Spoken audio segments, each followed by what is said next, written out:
the Leo and Danny show. And also, Bill, the first time I saw you was the gig you did for Tucker Max. Who I've talked about various times because he was a big influence for me. Yeah. How old are you when you were like a teenager, obviously? When I first read that book? Yeah. Yeah, it was one of those things where the kids you went to high school with in my age, their older brothers were getting into Tucker Max. Like, dude, this guy drove fucking drunk. And like, of course he was inspiring a new generation of shitheads to get behind the wheel of their Civic after 16 Bud Lights and drive home. Yeah. So he had a lot of negative effect on the... But what I took from it is here was a guy who was writing funnily about his own life and making his own life interesting, which I adapted for video later on.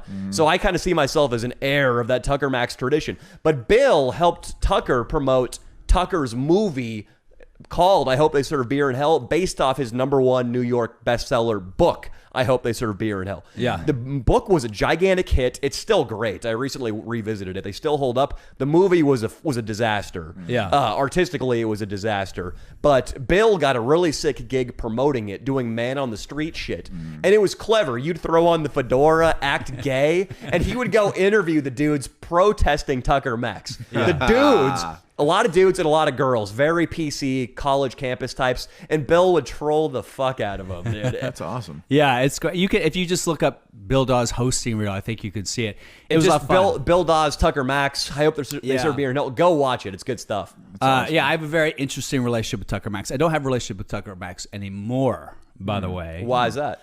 I think there are a couple of reasons. First of all, I got paid a fuck ton of money to do that gig. It was like, fuck yeah. Well, for me, I'm fucking poor. But how much did you get paid? I got paid like 18 grand for a month to be on the bus and just interview people. I'm having a great time. Having a great time. Yeah. On Usher's old tour bus. Holy shit. And Tucker Max at that point was still single, I imagine, was still getting hammered, and his friends were all getting hammered and partaking in the local college vagina that was coming onto the bus. Yeah. Well, here's the thing I gotta say about Tucker that I think you might appreciate. Like, so when I first met Tucker, the reason I met Tucker, I'll be quick with this story. I was writing. There's a guy named Balthazar Kormakor who's a fucking Finnish filmmaker or whatever, and he hired me to do a rewrite of a script about a stand-up comic.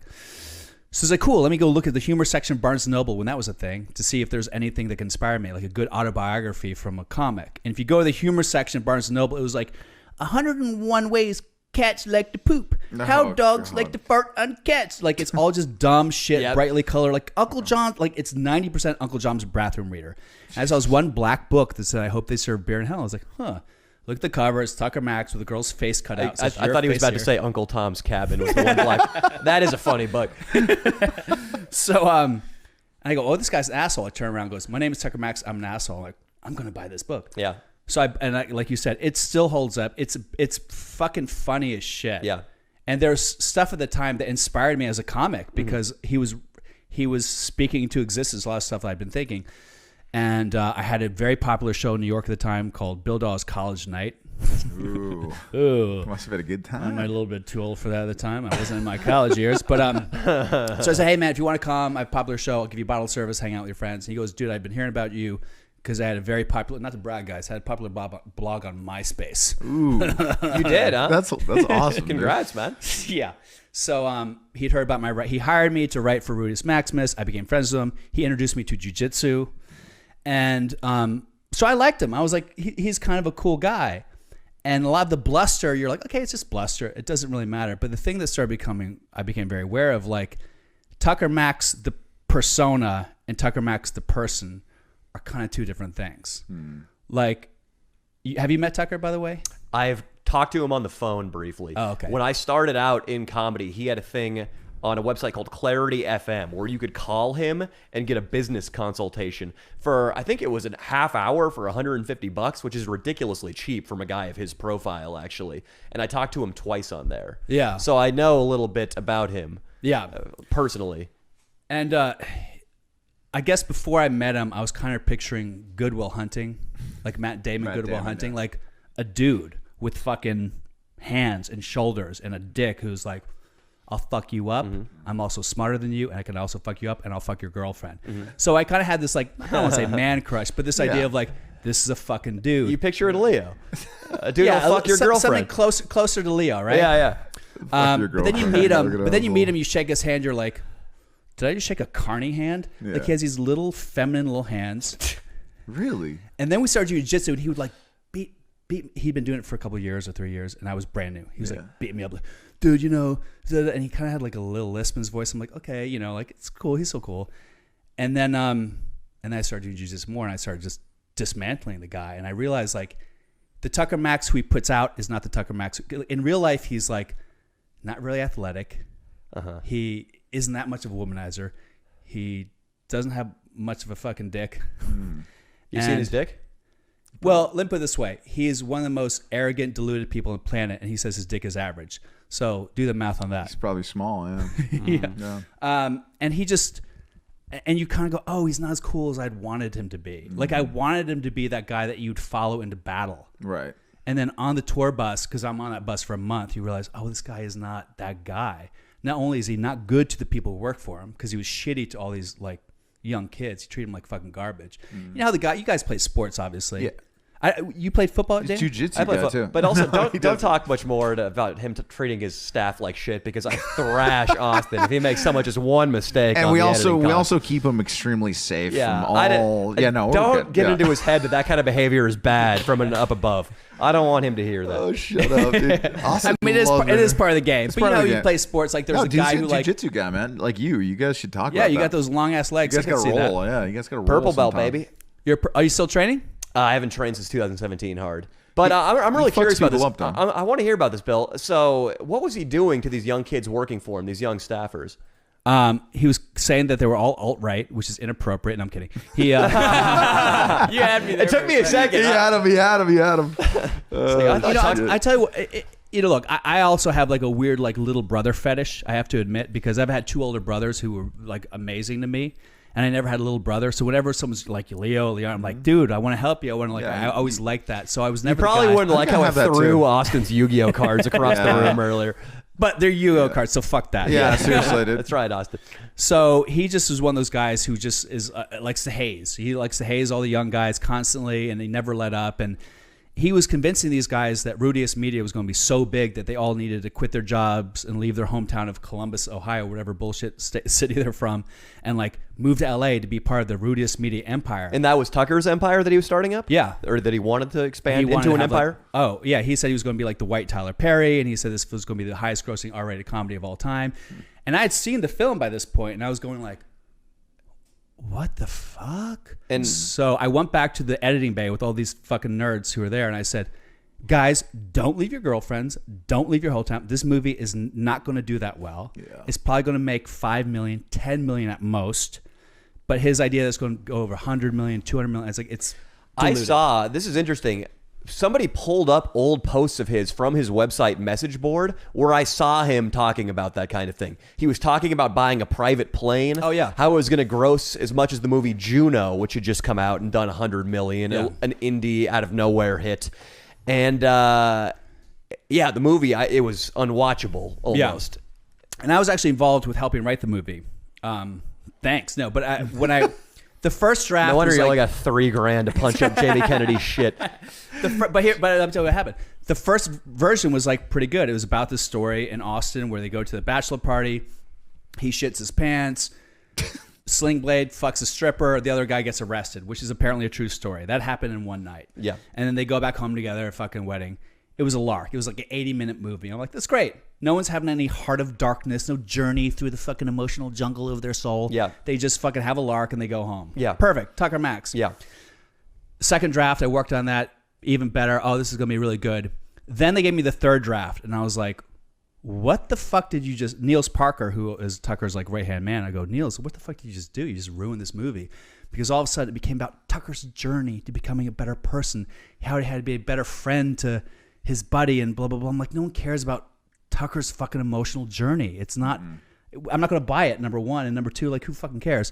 So then they also added that he had... The whole thing was predicated on him having to have sex with this midget stripper in Austin, which goes from being about a dude, like a frat dude who likes to fucking get drunk and have a good time, to being like a weird fetishist guy who's obsessed with fucking a midget, which just seems like a really weird take on this story that you want to be... It's like if you have a movie where your lead character has explosive diarrhea, like...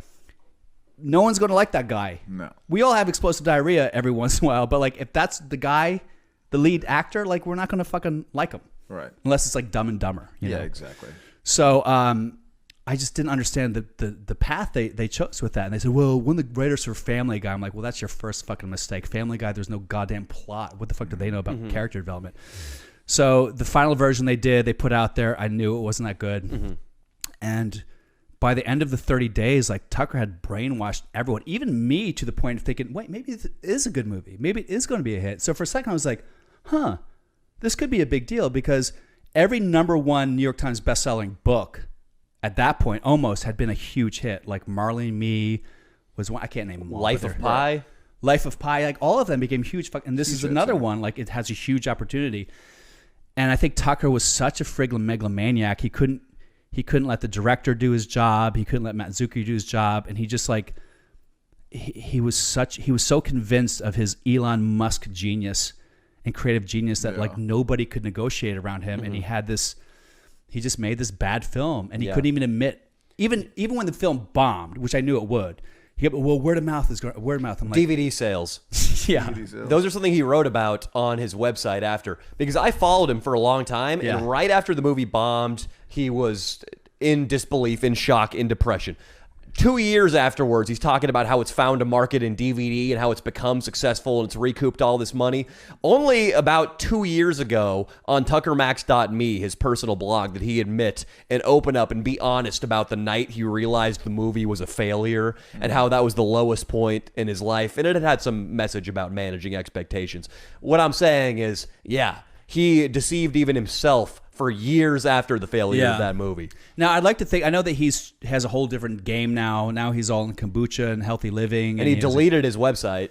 Yeah. He's distancing himself, it seems, from the past. All my Man on the Street, I had like 20 videos of Man on the Street that were on the Hope They Serve Beer in Hell website. They're all gone now. They're not on YouTube anymore? No, my compilation is Good. that I put together, but that's good. it. Everything else has been removed. So now he's married with a kid, and he's quote unquote a changed man after Freudian analysis and stuff, but I also don't fucking buy it. He's been doing Molly therapy, where he takes Molly or ecstasy in a medical setting, well, a pseudo-medical setting, I suppose. And I recently found some female journalist went over to his house in Austin to interview him, and it's a hatchet piece. The same shit's going on. All of his answers are just redirecting shit. She asks about the potential for him to have gotten Me Too'd based on some of his past actions. And he's taking the road, what did I do that was so bad? I didn't do anything. I'm totally different than all these other guys. There's a scene in the first book, I Hope They Serve Beer in Hell, where a girl is doing a keg stand at the University of Florida or something. Tucker runs up out of the wings and punches her in the vagina. Jesus. Whoa. He hauls off and punches her in the cooch. Yeah, and also, he that's, has a scene which is whether it's true or not, which is a big controversy of the book, where he's having sex with this girl, and then he has his friend filming from the closet without her consent. That's obviously illegal The too. famous anal sex story. That apparently never happened, that he claims did. And He got called out on Opie and Anthony for that. I remember that. It was a great episode of Opie and Anthony. It is a great chapter of the book, because basically he's having anal sex with this girl, and she starts having diarrhea. Jesus. That's the theme of the podcast, diarrhea. And then then Tucker started puking. She started puking, and then the guy in the closet started puking from smelling it, and he like fell out of the closet with his thing, and she like ran out of the thing. Oh my God. And everyone wanted Tucker to corroborate it. He goes, well, the tape, it was an old school tape, it was magnetic, it got destroyed by the vomit. And you're like, Yeah. What about this girl? I can't get in touch with her, bro. Yeah. What about the guy? Well, I can't get in touch with him either. It's like, okay. And on Opie and Anthony, they were doing shit. They cut his headphones off. And they cut out his mic, and he was like, guys, I can't hear anything. Technical malfunction. And Anthony, the host, is muttering into the mic, so Tucker can't hear it across the room. Fucking liar. No. You're a fucking phony. No. You're a lying, lispy piece of shit. And eventually they keep fucking with him until Tucker catches on, and he walks out of the room and flips everybody off. And I think Opie threw the book at him. As he left. I remember that. Yeah. One thing I will say about that, though, is I also reread Assholes Finish First, which is the more introspective. I'm in that, by the way. I don't know if you remember, but he mentions me a couple times. Yeah. What are you doing in that book? There's because he covered some of the tour in the book. Some of the things that happened in the tour. Yeah. I just recently reread the post-fame stories where he's talking about the groupie girls who come over and fuck, and a lot of that stuff still from like a psychological standpoint totally holds up. Sure. And it makes sense. Now at 30, it actually has value to me, which when I was a 22-year-old shithead kid, I didn't understand what he was talking about. Jealousy, relationships, girlfriend. But I think from reading that, I have to take his stories a little more seriously because clearly this guy isn't some antisocial doofus. Yeah. This guy is smart and is socially adept, and that made me believe him a little more just thumbing through that book recently. Well, I will say this about that.